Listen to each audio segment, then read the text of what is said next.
Es un gusto saludarles. Aquí estamos entre amigos, aquí a través de la Revista Única. Estamos aquí en el Anafre Rojo, aquí en el centro histórico de la ciudad de Puebla, en este restaurante que nos cobija de manera maravillosa, frente al templo de San Cristóbal, un templo maravilloso, con este barroco, tanto al interior como al exterior. Pero bueno, voy a platicar este día con Fabián Valdivia, quien es un lector, es un historiador, ha sido servidor público del gobierno municipal, sabe de todo y es un sabio en esto de la historia en la ciudad de Puebla. Muchas gracias, Fabián, por estar con nosotros. Gracias por muy amable, Carlos, gracias por la invitación. Es un gusto, verdaderamente. No, al contrario, gracias por estar con ustedes, gracias por estar en Revista Única y, como decías, en este espacio inspirador frente a San Cristóbal, la calle de los Dulces. La calle de los Dulces. Aquí en la 4 Norte también calle histórica. Entonces, bueno, es un gusto todo, ¿verdad? Que platiquemos de temas de Puebla que además me gusta muchísimo.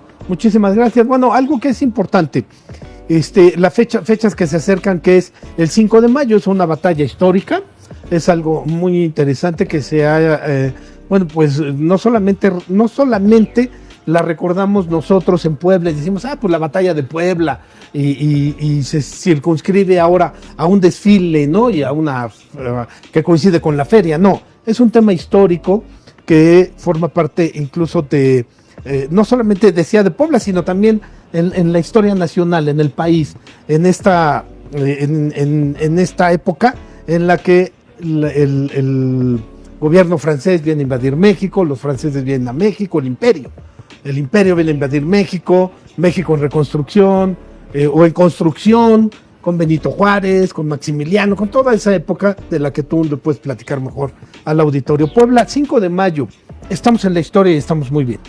Sí, fíjate que lo dices muy bien, es una fecha que, si bien dentro del calendario cívico nacional tiene una relevancia como la propia independencia, no por nada el desfile y demás, resulta que con el paso del tiempo se acaba acotando, y lo vemos en memes donde dicen, ¿dónde se celebra el 5 de mayo? ¿No? Puebla y todo Estados Unidos, y Alaska, por ser parte de Estados Unidos, ¿no? Entonces, justamente habría que preguntarse, dentro de la propia historia nacional, ¿qué ha pasado con el 5 de mayo? Eso lo digo porque todos los hechos históricos justamente tienen valor, o usando un concepto de patrimonio, se ponen en valor justamente desde lo contemporáneo. Parece que estoy diciendo una tontería. No, claro, pero en realidad lo que ocurre es que la celebración o el momento o el hecho histórico llamado Batalla del 5 de mayo ha tenido desde el propio 5 de mayo hasta nuestros días una serie de cambios de cómo se concibe la batalla. O sea, la batalla ocurrió, sí, claro, está documentada, no solamente a nivel textual con los informes militares, sino que de manera sorprendente había una línea telegráfica que le permitió al general Zaragoza, desde el puesto de mando, que no estaba en los fuertes. Ahorita platicaremos de esas leyendas de que si Zaragoza estaba borracho, todo eso es una invención que obedece a gente que estaba en contra de Zaragoza y que escribe una historia en contra de Zaragoza y de Juárez, y por eso inventaron esto. En realidad el puesto de mando estaba en la Iglesia de los Remedios, en la 8 Oriente y la 20 Norte, en esa zona, exacto, digamos, sí, la orilla del centro histórico hacia allá. Correcto. Y desde ahí el general Zaragoza manda una serie de telegramas por los que podemos saber muchas cosas. Fíjate, es interesantísimo porque tenemos la voz del general Zaragoza en esos telegramas y no son tan conocidos. Hace varios años, ahorita que referías de mi trabajo en el gobierno municipal, justamente uno de los folletos que en su momento, con Ale Cañedo como secretario de Turismo Municipal, también alguien muy apasionado por la historia de Puebla, hicimos un folleto con los telegramas y no sabes cómo lo pedía la gente. Y hacíamos recorridos en los espacios leyendo los telegramas, y era muy desconocido porque la famosa frase de las armas del supremo gobierno se han cubierto de gloria, en realidad hay una versión de la frase que le hace Zaragoza en el informe, pero la primera que escribe, la escribe a través de un telegrama. O sea, el telegrama dice, las armas del supremo gobierno se han cubierto de gloria, punto. Y empieza a describir que el ejército francés está huyendo, ¿no? Y que el ejército mexicano, el ejército oriente, lo persigue. Entonces, en realidad, la batalla del 5 de mayo tiene muchos matices, tiene muchísimas lecturas con el paso del tiempo. Yo te puedo decir que tenemos 3 bloques de entender el 5 de mayo. Correcto. Lo que va a ocurrir en su momento. O sea, cómo se lee el 5 de mayo por el gobierno federal, que eso le va a permitir a los franceses regresar a Veracruz. Ahorita platicaremos a detalle, pero hay una lectura desde el gobierno. Y al mismo tiempo que está esa lectura desde el gobierno, que además la presión militar sigue de Francia, un año después bombardean la ciudad durante 62 días, ya no van directamente al ataque, se quedan 4 años Maximiliano y con el apoyo de Francia, la batalla para poder empezar a sacar a los franceses, a los pocos que quedan, y a los conservadores quitarles el gobierno para recuperar la república, también se da en Puebla, por Porfirio Díaz, en 1867, el 2 de abril, y entonces el gobierno va entendiendo, digamos, sin ver la dimensión todavía, te podría decir, continental que tiene la batalla, porque pues sigue aquí eso, pero al mismo tiempo que el gobierno y ciertos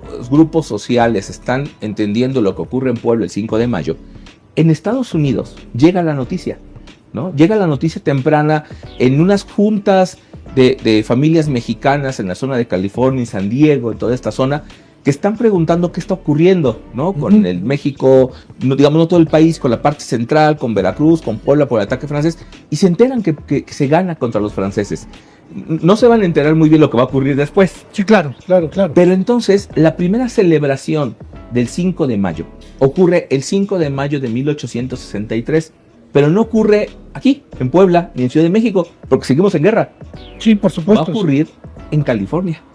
Ahí van a festejar el primer aniversario de la batalla del 5 de mayo, y ese es el origen, como se ha estudiado por un magnífico académico en Estados Unidos, de cómo va creciendo esa fiesta a ser lo que hoy es el 5 de mayo en Estados Unidos.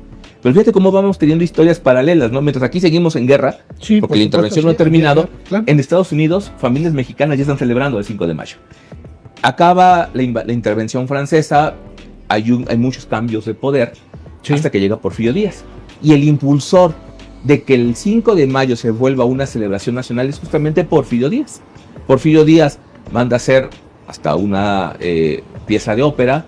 Porfirio Díaz manda a hacer cuadros para el Palacio Nacional. Se empieza a hablar del 5 de mayo. A finales del siglo XIX, cuando le piden al famosísimo José Guadalupe Posada, el gran creador de la Catrina, ilustrar unos libros para niños, los primeros libros de historia de México para niños, unos libros de este tamaño. El último volumen es sobre el 5 de mayo, con Zaragoza, por ejemplo, ¿no? Es el último de toda esa gran historia. Es decir, hasta en la historia que se está empezando a difundir a finales del 19, el 5 de mayo acaba siendo el último gran evento del país. Y Porfirio Díaz lo va a impulsar. Claro, él era uno de los generales victoriosos, ¿no? Y benemérito por la batalla del 2 de abril también. Y va a haber un tercer momento en donde Puebla ya va a tener el liderazgo de la celebración. Hacia los años 20 hay un primer desfile. En los años 30, digamos, ese primer desfile, perdón, en los años 20, pasaba por esta calle donde estamos, curiosamente. Salía del cuartel de San José, donde ahora está la biblioteca detrás del IMSS San José. Si ustedes pasan ahí sobre la 20, hay una entrada de un antiguo cuartel que tiene el águila con las alas abiertas. Bueno, donde es la biblioteca era un cuartel. Ahí bajaba por aquí, donde estamos aquí parados ahorita, sentados, perdón, aquí sobre la 4, y daba la vuelta sobre lo que sería hoy Juan de Palafox Reforma, ¿no? Y terminaba en el Paso Bravo. Ese era el desfile de los años 30, de carácter estrictamente militar, no era todavía cívico, y poco a poco se fueron incluyendo escuelas, ¿no? Cuando el desfile cobra más fuerza, le cambian el orden y ahora sale del Paseo Bravo, que ahí permite por el espacio, no tenía, digamos, la fisonomía que hoy vemos, el espacio permite acomodar a los que van a desfilar, ¿no? Desfilan por toda avenida Reforma para Fox, toman el bulevar y van a terminar en San José, pero por el bulevar, no sobre la 4, ¿no? Por eso es que hay muchas fotos de los años 50, 60 del desfile, todavía con ese carácter militar pasando por el frente del ayuntamiento. Hay muchas fotos que circulan en blanco y negro maravillosas del desfile, y justamente por la monumentalidad es que se decide justamente para la celebración de los 100 años modificar y mejor pasarlo por otros lugares. Hay que pensar que también no existía el Boulevard 5 de Mayo, todavía estaba el río, ¿no? Hay que esperar el proceso de entubamiento y todo este asunto para que ya en los años 70 justamente el desfile pues vaya por, digamos, en ese momento, hoy se nos hace un poco raro, pero en ese momento el bulevar más grande que hay en la ciudad. Todavía no hay un área tan grande, y además es cuando empiezan a vincular ya la propia Calzada Zaragoza, que se hace por los 100 años de la batalla. Justamente en 1962 hacen muchísimas reformas a la ciudad por el centenario, Sí. ¿no? En los años 70 es cuando se crea la fuente mausoleo del general Zaragoza, y entonces el desfile empiezan a hacer algunos cambios, pero para que salga ya desde la zona de la 25, luego la 43, ¿no? Por el bulevar hacia la zona de los fuertes, después se cambia el sentido, pero lo cierto es que ese tercer momento Puebla ya toma, digamos, el liderazgo de esta gran fiesta cívica. Por eso quería empezar con esto, porque en realidad tampoco tenemos una conciencia de la batalla uniforme, ¿no? O sea, no siempre ha sido igual, sino ha cambiado, y ese cambio en la concepción se refleja en los actos cívicos, que claro, para Puebla son un orgullo tremendo, y que siempre queda la duda de por qué en Estados Unidos lo celebran como lo celebran. Por esto ¿no? que nos acabas de platicar, Sí, ¿no? exacto. Que ellos empiezan a celebrar al siguiente año. El siguiente año. Mientras aquí seguíamos en guerra, en pleitos. Claro, y hay que esperar hasta Porfirio Díaz para que ya haya una institucionalización de lo que implica la batalla del 5 de mayo, porque además, repito, él había sido héroe en el 5 de mayo, había sido uno de los generales que resistió el sitio del 63, Sí. es el general que logra tomar Puebla en la batalla del 2 de abril de 1867, lo nombran benemérito por esta batalla del 2 de abril, que claro, después cuando se vuelve un tirano, ¿no? Un dictador y demás, y viene el proceso en la época de Vasconcelos, de los programas de estudio, pues evidentemente los programas de estudio que son producto de este México postrevolucionario, pues no podían insertar la figura de Díaz, sería una contradicción política ideológica del momento, y pues quedó borrado muchas de estas acciones, ¿no? Es más, cuando en el Congreso del Estado se propone que el nombre de Puebla sea 4 veces heroica, pues se retoma de manera oficial. Las 4 veces heroicas son la batalla del 5 de mayo, el sitio de 1863, Sí. la batalla del 2 de abril de 1867, ahí se retoma históricamente, y el inicio de la revolución por los Cerdán. Exacto. Curioso, como dice el dicho, para que la cuña apriete tiene que ser el mismo palo. Sí. Porfirio Díaz fue héroe en Puebla, y donde empieza la revolución contra Porfirio Díaz Es en Puebla. es en Puebla. La calle de Fíjate, Santa Clara. Aquí, pues digo que estamos en un lugar maravilloso, Sí, claro. de toda esta gran historia. Qué interesante. Son los 3 bloques de cómo se ve la batalla del 5 de mayo. Exactamente. Y por eso, en este segundo bloque del porfiriato, se vuelve interesante porque, por ejemplo, en el archivo de la Secretaría de Defensa Nacional, ¿no? Bueno, el Ministerio de Guerra y Marina, Ajá. quedan los telegramas, ¿no? Quedan los informes, los partes de guerra, que no son publicados inmediatamente. Mira, por ejemplo, hay un fenómeno muy interesante. En el sitio del 63, Jesús González Ortega queda, desde la muerte de Zaragoza, que es el 8 de septiembre de 1862, quien queda a cargo del Ejército Oriente es el general Jesús González Ortega, un general nacido en Zacatecas, por eso el mercado histórico de Zacatecas capital lleva su nombre y varias cosas llevan su nombre, un gran general también, Sí. que de momento también se opuso a reelecciones de Juárez, también era un republicano tremendo. La ciudad no le queda otra más que hacer una entrega, no una entrega heroica, hay que decirlo. Los propios franceses reconocen en el 63 cómo González Ortega y los demás generales entregan la ciudad de manera heroica, diciendo: nosotros no vamos a firmar ningún documento de rendición.